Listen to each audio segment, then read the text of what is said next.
रामपुर के महात्मा गांधी चिकित्सा सेवा परिसर खनेरी में सोमवार को 2 कोरोना के पॉजिटिव मामले आए हैं, जिसके बाद से खनेरी अस्पताल में हड़कंप मचा हुआ है। दोनों आईटीबीपी के जवान बताए जा रहे हैं, जिसमें से एक जवान का ऑपरेशन होना था और दूसरा बुखार की शिकायत लेकर एडमिट था। दोनों जवानों के जब कोरोना टेस्ट हुए तो दोनों की रिपोर्ट पॉजिटिव पाई गई, जिसके बाद सूचना मिलते ही स्थानीय प्रशासन मौके पर पहुंचा और दोनों को खनेरी से कोविड केयर सेंटर भेजने के काम में जुट गया। दोनों की रिपोर्ट पॉजिटिव आने के बाद उन चिकित्सकों को भी आइसोलेट कर दिया है जो उनका उपचार कर रहे थे। ऐसे में अब प्रशासन और चिकित्सा प्रभारी इस बात की जानकारी जुटाने में जुट गए हैं कि 2 दिनों में कौन कौन उन चिकित्सकों के संपर्क में आया है, ताकि उन्हें भी आइसोलेट किया जा सके। अस्पताल प्रशासन से सर्जरी और आइसोलेशन वार्ड को भी सील कर दिया है। उपमंडलाधिकारी रामपुर सुरेंद्र मोहन ने कोरोना पॉजिटिव मामलों की पुष्टि की है। उन्होंने बताया कि दोनों को खनेरी से शिफ्ट किया जा रहा है और सेकंड ओपिनियन के लिए टेस्ट दोबारा ले लिए गए हैं। इस मौके पर SDPO Rampur Abhimanyu Verma, BMO doctor RK Negi भी मौजूद रहे।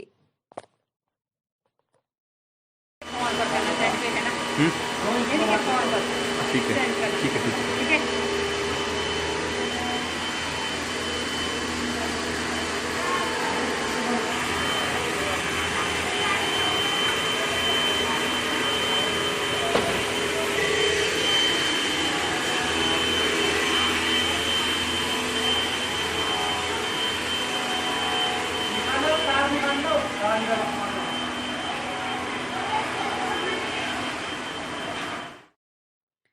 कांग्रेस अध्यक्ष कुलदीप सिंह राठौर ने सरकार पर निशाना साधते हुए कहा कि प्रदेश की भाजपा सरकार कोरोना महामारी से निपटने में नाकामयाब साबित हुई है और महामारी के इस दौर में भी राजनीति करने से बाज नहीं आ रही है।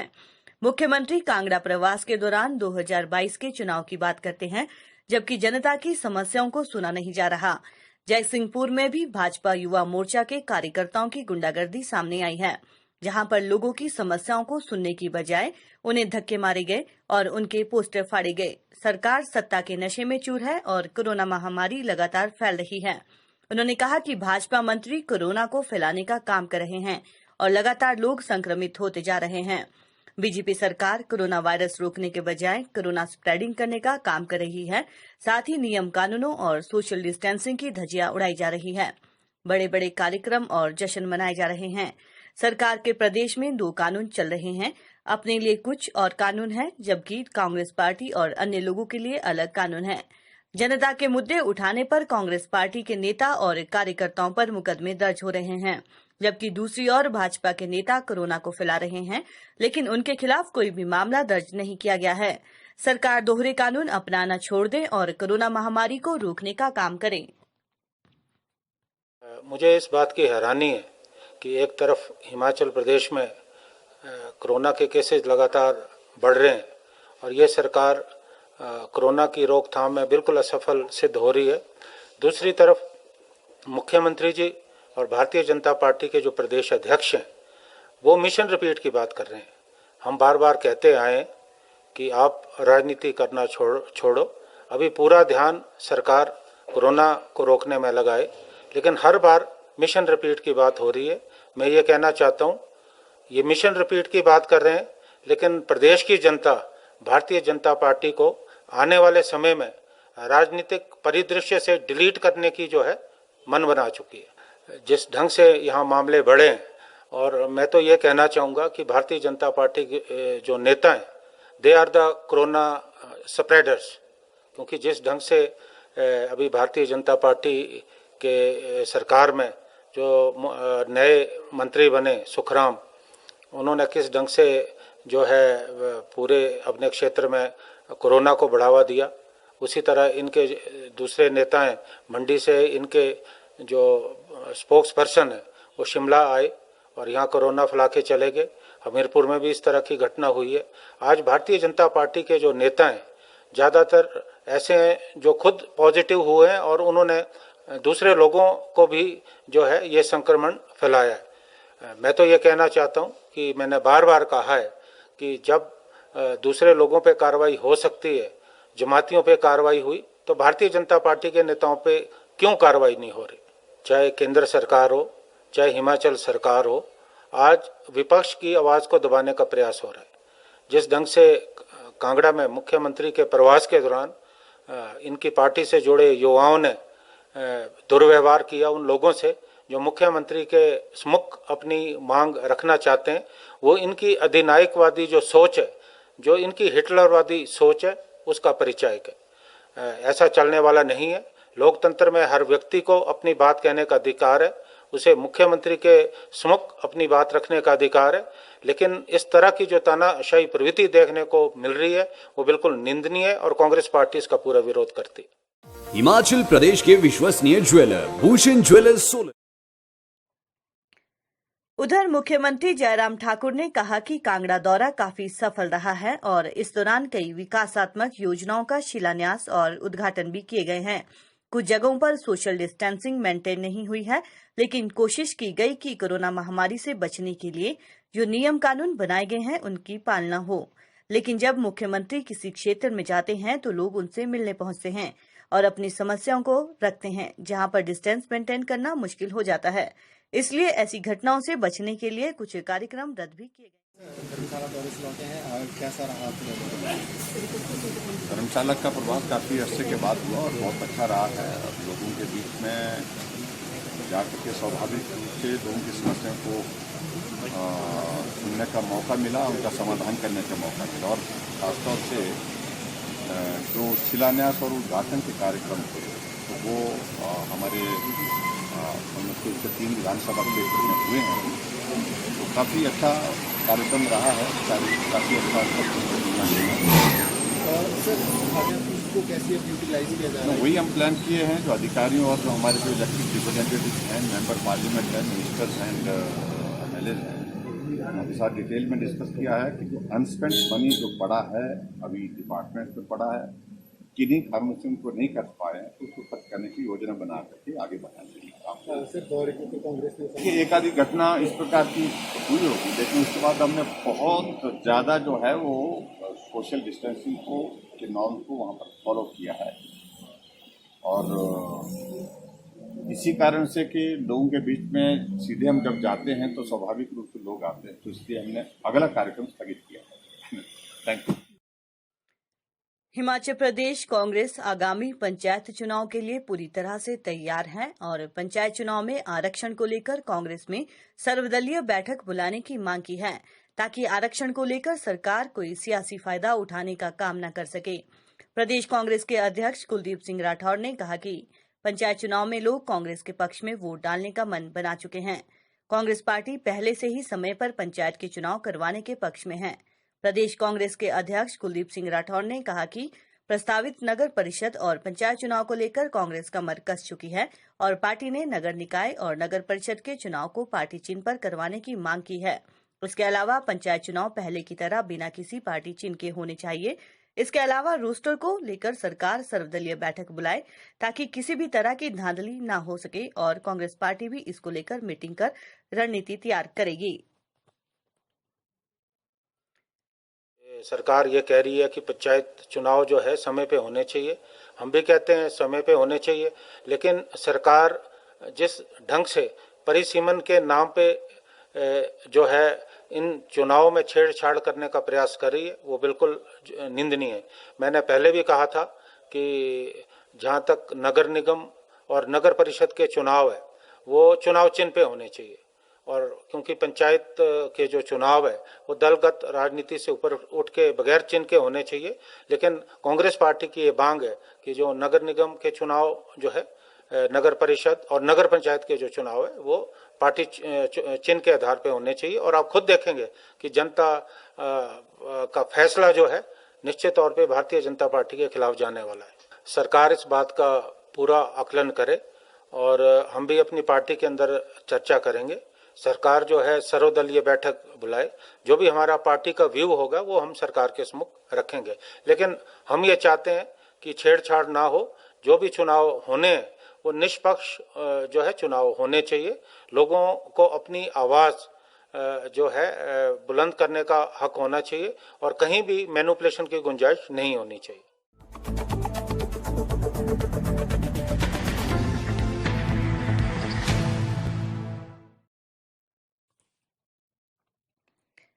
ऊपरी शिमला में 4 जिलों के प्रमुख व्यापारी केंद्र रामपुर बुशहर में व्यापार मंडल दो फाड़ हो गया है।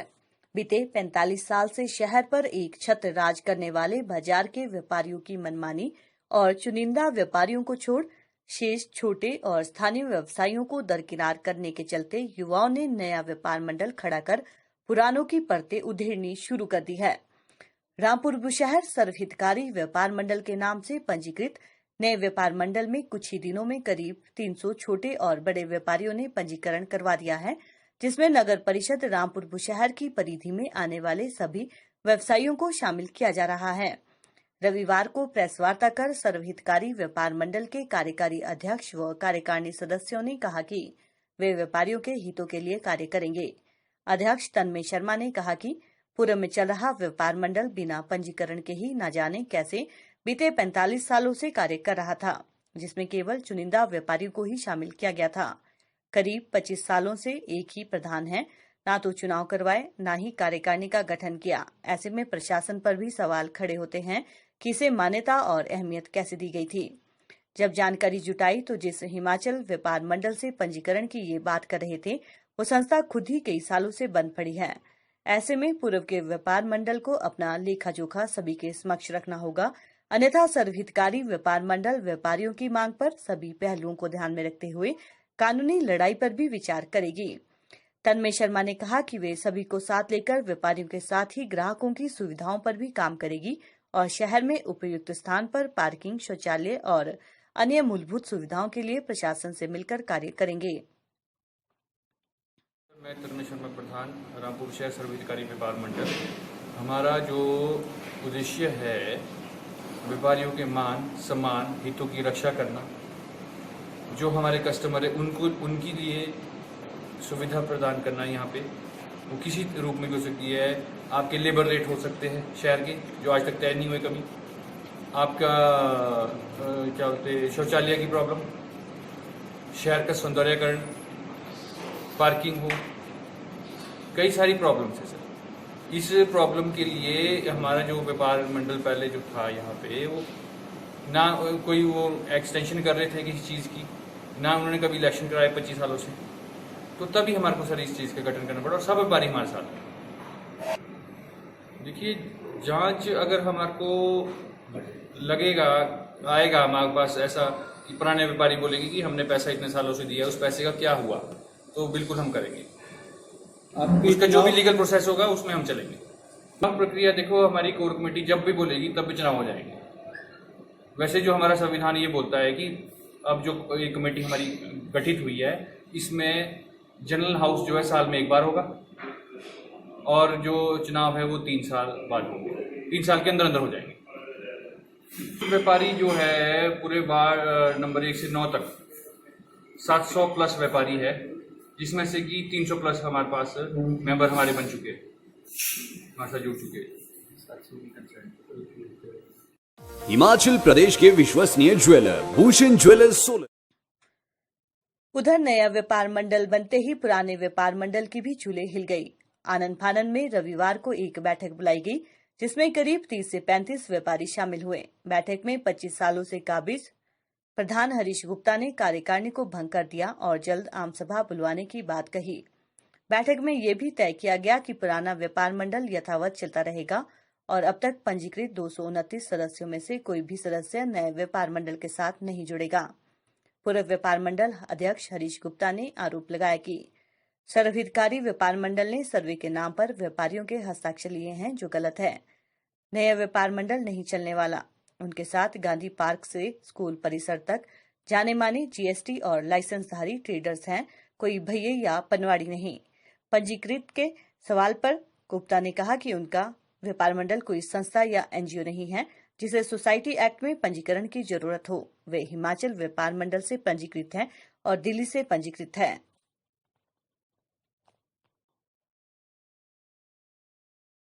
आज जितने भी व्यापारी थे सबने पूरा सहयोग दिया और सारे बेचारे आए और सबने यही इच्छा जाहिर की कि इस तरह से जो नया व्यापार मंडल इन्होंने बनाया है, बाजार में इन्होंने जो साइन कराए हैं, हमको ये कह के कराए कि हम सर्वे कर रहे हैं, हमने साइन किए, लेकिन हमें ये पता नहीं था कि भी इसी तरह से रजिस्ट्रेशन करा के व्यापार मंडल बना देंगे। ये जो बात हुई आज, पर मैंने इनको ये कहा कि चलो जैसा हुआ, ये भी हमारे बच्चे हैं, अगर ये मिलजुल के चलना चाहें। हम ये कह रहे हैं कि भाई मैं आज कार्यकारिणी जो है भंग करता हूं, और नेक्स्ट जो है 229 आदमी जो हमारे रेगुलर मेंबर हैं, जो 20 साल से चंदा दे रहे हैं, उनका जनरल बुलाया जाएगा। वो भी एसडीएम साहब से लॉकडाउन की वजह से परमिशन लेकर, अगर एसडीएम साहब से परमिशन मिलेगी तो हम जो है जनरल हाउस बुलाएंगे।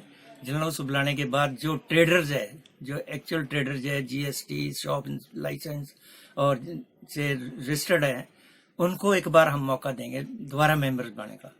उसके नेक्स्ट मंथ जो है हम जो है दोबारा से जो है इलेक्शन व्यापार मंडल के करा लेंगे। जो हमारा पुराना व्यापार मंडल है, पुराना उसी तरह से रहेगा, उसको कोई नहीं हिला सकता। और फिर मैंने वहां सुझाव दिया कि भाई नए जो व्यापार मंडल इन्होंने बनाया है, इनको भी बुला लिया जाए। अगर ये सहमति चाहते हैं, मिलजुल के चलना चाहते हैं, तो हम इनका स्वागत करेंगे। हम नहीं चाहते कि आपस में कोई फ्रिक्शनबाजी हो, कुछ ऐसी बात हो। फिर सजेशन आया कि भाई ये जो है खनेरी से कोल्लर और सारा रामपुर पूरा म्यूनिसिपल लिमिट में व्यापार मंडल नहीं चल सकता। एक व्यापार मंडल चलाना बहुत मुश्किल है। इसलिए जो है अगर ये नहीं मानेंगे तो हम जो है अपना व्यापार मंडल, हमारा एग्जिस्टिंग जो है वो चलता रहेगा। ये मैंने नहीं दिया ना इस्तीफा, वही करें। जो भी इलेक्शन होंगे, जो कुछ होंगे, हरीश गुप्ता उपाध्यक्ष स्टेट व्यापार मंडल और प्रधान मंडल रामपुर की अध्यक्षता में होगा। जो कुछ भी होगा बिल्कुल गलत है। ये ना सोसाइटी है, ना एनजीओ है। हमारा जो व्यापार मंडल है, हमारा जो क्या नाम हिमाचल स्टेट व्यापार मंडल है, वो भारतीय उद्योग व्यापार मंडल नई दिल्ली से रजिस्टर्ड है। और हम जो है 95 से हिमाचल स्टेट व्यापार मंडल से रजिस्टर्ड है, जिसका मेरे पास ऑलरेडी सर्टिफिकेट है। ऐसा कुछ नहीं है कि रजिस्टर्ड नहीं है। मीटिंगें होती है, मीटिंगों में हम जाते रहते हैं, और ऐसा नहीं है, कई जगह तो व्यापार मंडल दो भी चल रहे हैं, उसमें कोई दिक्कत नहीं है। जो बहुत बड़ा एरिया हो तो एक व्यापार मंडल नहीं चल सकता। ये हमारा व्यापार मंडल गांधी पार्क से लेकर ऊपर थिसोलवाई तक जो ऑलरेडी ट्रेडर्स है, उसमें चाहे गलियों में भी हैं जो ट्रेडर्स हैं, जो रजिस्टर्ड है जीएसटी से, शॉप लाइसेंस से, उनके पास कोई भी ऐसा हो जो ट्रेड करते हैं। ये नहीं कि भैया ले लिए, रेडी वाले ले लिए, वो ले लिए। हम उसी पैनल से चलेंगे। नई मेंबरशिप जनरल हाउस होने के बाद होगी, उसके बाद नेक्स्ट हम इलेक्शन टाएंगे। ऐसा नहीं है, बाजार में कई लोग छूट गए हैं जो मेंबर नहीं बने हैं, तो उनको हम एक बार आह्वान करेंगे कि आप मेंबर्स बनो और इलेक्शन में फिर वो भाग ले सकें। हम इनसे पहले इनको बुलाएंगे, इनसे बात करेंगे कि भाई आप मिलजुल के काम करो, मिलजुल के चलो। ऐसा है कि आपस में हमने फ्रिक्शन नहीं डालनी। ये भी हमारे ही लोग हैं, हमारे ही व्यापारी है। हम भेदभाव वाली बात नहीं करेंगे, हम इनसे बात करेंगे। अगर मिलजुल के चलना है तो आप चलो, ऐसा कुछ नहीं जी। हिमाचल प्रदेश के विश्वसनीय ज्वेलर भूषण ज्वेलर्स सोलन। शिमला जिला के रामपुर वन मंडल के अंतर्गत झाकड़ी में वन विभाग द्वारा लगाए गए पिंजरे में तेंदुआ फंसा। झाकड़ी लैंडलेस कॉलोनी के समीप केशवराम के घर के आसपास कुछ दिनों से तेंदुआ दिखाई दे रहा था। वो विभाग ने तेंदुए को ट्रैप करने के लिए पिंजरा लगाया, जिसमें एक कुत्ता रखा गया। गत मध्य रात्रि तेंदुआ कुत्ते को पकड़ने के लिए पिंजरे में आ गया, जिसे वन विभाग की टीम ले गई है।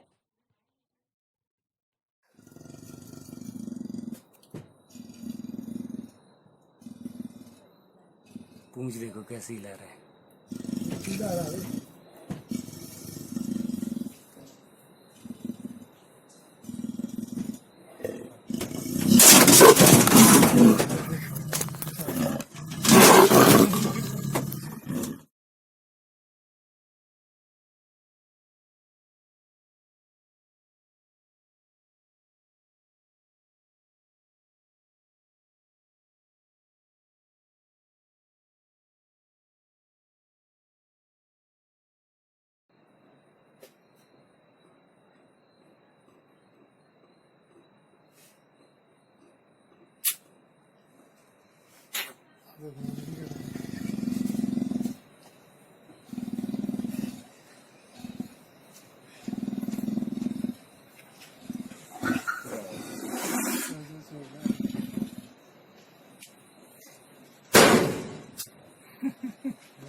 युवा कांग्रेस आनी ने अपने स्थापना दिवस पर रविवार को ग्राम पंचायत नूर के देवरा नाला में पौधरोपण किया। युवा कांग्रेस ने चील देवदार कायल के करीब 700 पौधे रोपे। कार्यक्रम में जिला कांग्रेस के अध्यक्ष बुद्धि सिंह ठाकुर ने पेड़ों के महत्व के बारे में कहा कि पेड़ पौधे वातावरण से हानिकारक कार्बन डाइऑक्साइड को अवशोषित करके हमें ऑक्सीजन प्रदान करते हैं। पेड़ पौधों का मानव जीवन में बहुत महत्व होता है।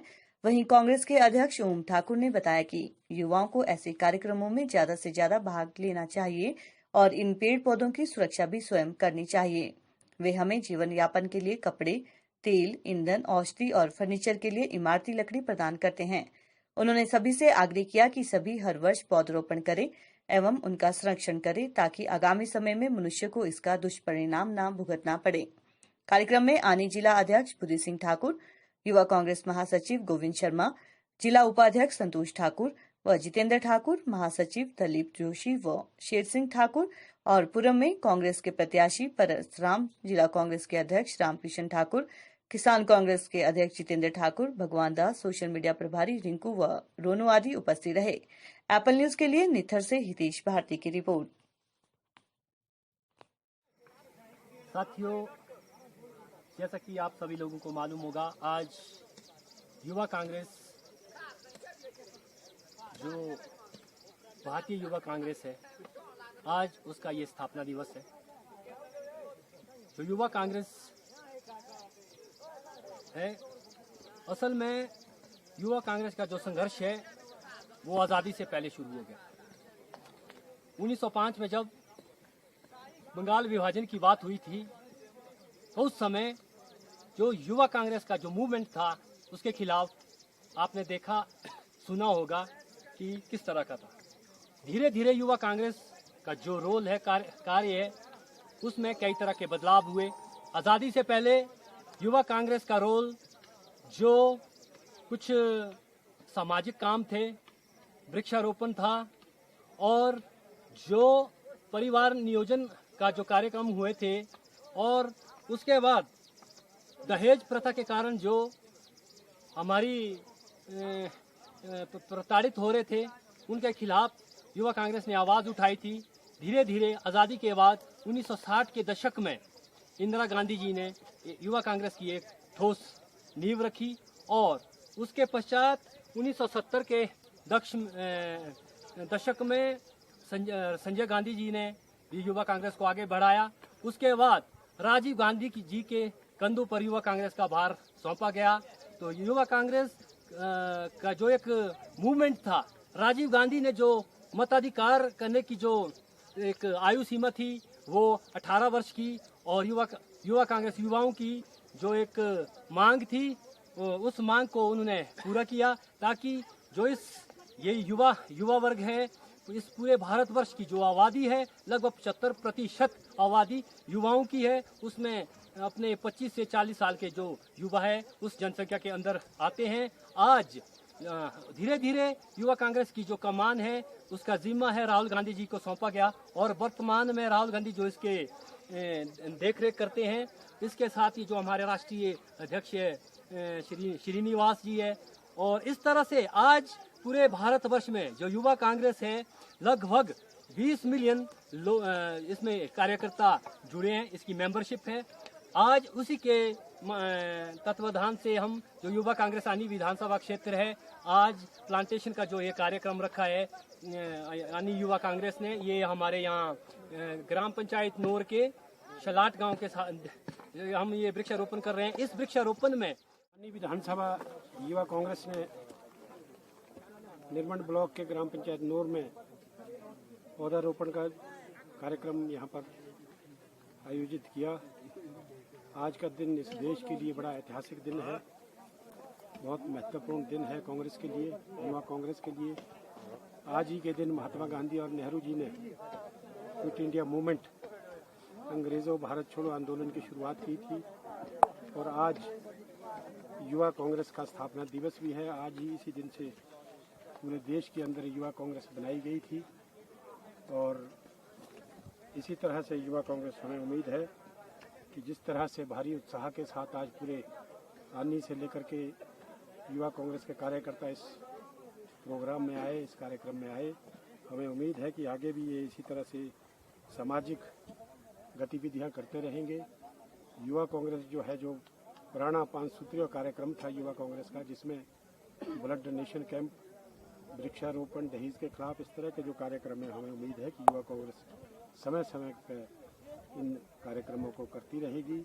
और इसके साथ जो कोविड-19 आज पूरी दुनिया के अंदर महामारी फैली है, इसके खिलाफ भी लोगों को जागरूक करेंगे।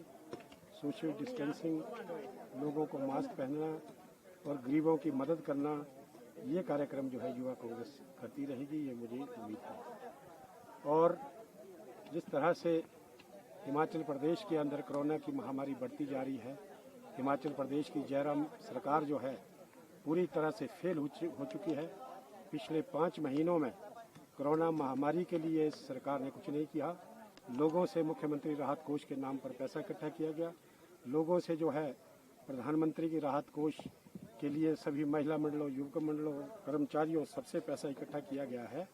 तो इसके खिलाफ भी हमें एक जन आंदोलन शुरू करना पड़ेगा कि हिमाचल प्रदेश की जो जयराम की सरकार है, इस सरकार को जयराम नहीं, जयराम का मंत्रिमंडल नहीं, बल्कि हिमाचल के जो नौकरशाह है वो इस सरकार को चला रहे हैं।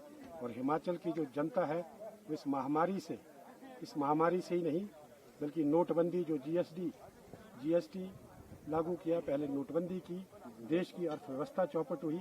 हिमाचल प्रदेश के तो बदतर हालत है, रोजगार खत्म हो गए हैं, किसानों के बदतर हालत हो गए हैं और बेरोजगार रोजगार के लिए भटक रहे हैं।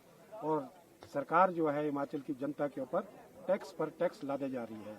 जहां ट्रांसपोर्ट के किराए बढ़ाए, बसों के किराए बढ़ाए 25%, अभी हाल ही में कोरोना महामारी के अंदर, वहीं बिजली की दरें भी बहुत जो जहां बिजली पैदा नहीं होती, पंजाब, हरियाणा, दिल्ली जैसे प्रदेश, वहां बिजली सस्ती है और हिमाचल प्रदेश जो बिजली पैदा करता है, यहाँ बिजली महंगी हो गई है। तो हिमाचल की जनता को ये बीजेपी की जो सरकार है, चाहे केंद्र की है, हिमाचल प्रदेश की सरकार है, ये लूट रही है दोनों हाथों से इस जनता को। इसके खिलाफ भी एक जन आंदोलन पूरे प्रदेश के अंदर युवा कांग्रेस को शुरू करना होगा।